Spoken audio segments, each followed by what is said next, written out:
Hi, this is Robert. Welcome to this quick video tutorial on customizing the look of your notes, ordering customer notes. Before I get into that, I want to point out one thing that's recently changed, and that is that you can now scroll the notes on the main screen. Previously this wasn't possible, so that's nice if you just want to get a quick view of the notes but don't want to actually change anything. If you want to add a note or change one, you can't do that here. In fact, if you try to type here, the system won't let you. You need to go ahead and click on Order Notes to bring up the Order Notes window here.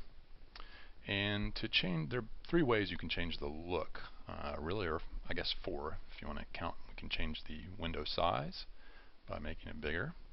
We can change column widths by moving our mouse pointer into a column header. Notice when I do that, see how I moved it out, I move it back in, notice how it changes to this sizing cursor. Once it does that, I can hold down the left mouse button and drag to the left to make a column narrower. I'm going to do it again here. Notice it's a normal pointer. I move it up in, it turns into a sizing pointer. I'm going to make this one narrower, and then finally I'll move over here and make this one wider by dragging to the right. That's column widths. What about row heights? We change those by a similar process, but on the row divider over on the far left. We move the cursor over here. Notice I move there. It changes to this sizing cursor. I'm going to hold down the left button, drag down. Now my row heights are much taller.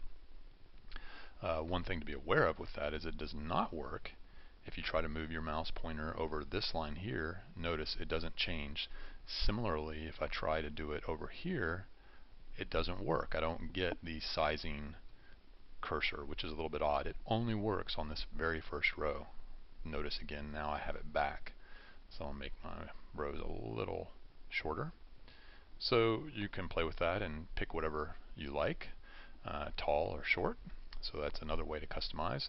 The final way to customize your notes is to change the font. So you just click on this button here. I'm currently on Arial 9 point. I'll change it to something that's, what can I get that's obviously going to look different. How about Comic Bold Italic 12 point? So that changes the font. Obviously you can pick whatever you like, a small font that's harder to read but shows more information, or a larger one that is easier to read. So that has been customizing the notes. If you have any questions, just let me know.